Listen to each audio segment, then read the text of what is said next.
आज मेरी सुहागरात थी कि तभी लाइट चली गई और घर में चारों तरफ शोर आना शुरू हो जाता है कि आज पूरी रात लाइट नहीं आएगी।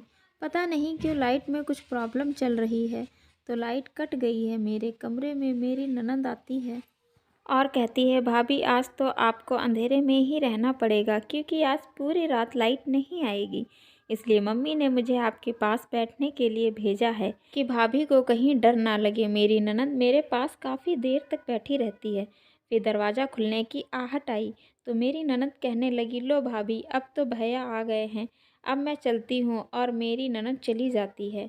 मैंने अपने पति को पहले कभी नहीं देखा था, इसलिए मुझे उनसे शर्म बहुत ज़्यादा आ रही थी और उन्होंने भी मुझसे कोई बात नहीं की। सिर्फ उन्होंने अपना हाथ मेरे हाथ पर रखा। मैंने हाथ को पीछे खींचने की कोशिश की लेकिन उन्होंने बहुत तेज़ मेरा हाथ पकड़ रखा था। हम दोनों ही खामोश थे।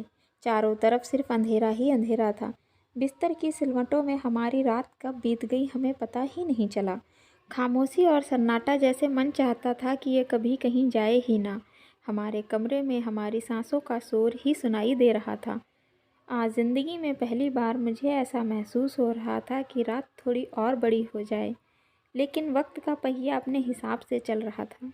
रात कब बीत गई पता ही नहीं चला। पूरी रात में सोई नहीं, इसलिए सुबह नींद भी मेरी देर से खुली।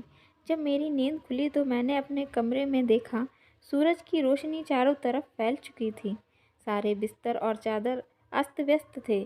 मैं उठ करके सारे कमरे को ठीक ठाक करती हूँ और नहाने के लिए चली जाती हूँ। नहा के जब मैं वापस आती हूँ तो अपना श्रृंगार करती हूँ। तब तक मेरी ननद फिर वापस आ जाती है मेरे पास और कहती है कि भाभी आप उठ गई। भैया ने नीचे सबको बता दिया था कि आप अभी भी सो रही हैं और कोई आपको परेशान ना करे, इसलिए मैं ऊपर नहीं आई थी। मुझे अपनी ननद की बातें सुनकर बहुत ज़्यादा शर्म आ रही थी कि घर के सारे लोग मेरे बारे में क्या सोच रहे होंगे। तभी मैं अपनी ननद से कहती हूँ, चलो हम नीचे चलते हैं और रसोई में। मेरी ननद कहने लगती है कि नहीं भाभी, आप नीचे चलकर क्या करोगे, आप आराम करो, नीचे सारा काम हो गया है। अभी थोड़ी देर में ही मैं आपके लिए नाश्ता भी ले आती हूँ। मेरी ननद कमरे में ही नाश्ता ले आई। तभी मेरे कमरे में एक आदमी आया जिसकी उम्र 50 साल थी। मैं अपने बेड से खड़ी हो गई और घूंघट कर लिया। तो मेरी ननद कहती है, भाभी आप भैया से घूंघट क्यों कर रही हो। इतना सुन के मेरे तो पैरों से ज़मीन ही निकल गई, क्योंकि शादी से पहले जिसकी फ़ोटो गई थी वह कोई और था। आज जिसको मुझे मेरा पति बताया जा रहा है वह कोई और है।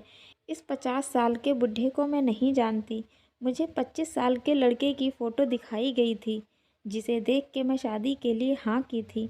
इसके बाद हमारी आपस में कभी बातचीत नहीं हुई। अब मेरी सारी खुशी गम में बदल गई थी। दूसरे दिन मेरे मायके वाले मुझे लेने के लिए आए तो मेरे ससुराल वालों ने मेरे मायके वालों को वापस कर दिया। कहने लगे, हमारे यहाँ बहुएं 1.25 महीने से पहले नहीं जाती हैं। मेरे मायके वाले सारे वापस हो गए और मैं उनसे मिल भी नहीं पाई। मैं बाहर निकल कर देखा तो वह थोड़ी दूर निकल गए थे। मैं घर के दरवाज़ों को खोलकर फटाफट उनके पास भागती हुई गई। मैंने कहा, मुझे आपके साथ चलना है, मैं यहाँ नहीं रह सकती। मेरे मायके वालों को इतनी बड़ी बात का पता नहीं था कि शादी के लिए जिस लड़के की फ़ोटो आई थी, शादी उसके साथ नहीं हुई है। मैंने अपने मायके वालों को सारी बात बता दी। तब मेरे पिताजी ने मुझसे जाते हुए कहा कि बेटी, इन्होंने कोई धोखा नहीं दिया है। यह सच है, जिसकी फ़ोटो तुम्हें दिखाई गई थी तुम्हारी शादी उसके साथ नहीं हुई है, क्योंकि उसे शादी से पहले 1 हफ्ते पहले उसका एक्सीडेंट हो गया था जिसमें उसकी मृत्यु हो गई। और हम गरीब लोग हैं, एक बार अगर रिश्ता टूट जाता है तो लड़की का दूसरी बार रिश्ता कोई नहीं करता।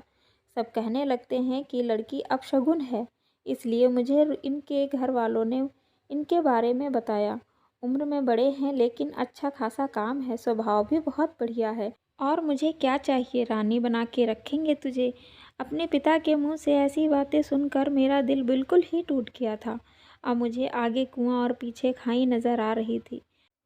फिर मैंने मुड़ के अपने पिताजी को जाते हुए दोबारा नहीं देखा और मैं उल्टे पैर फिर से अपने घर वापस आ गई।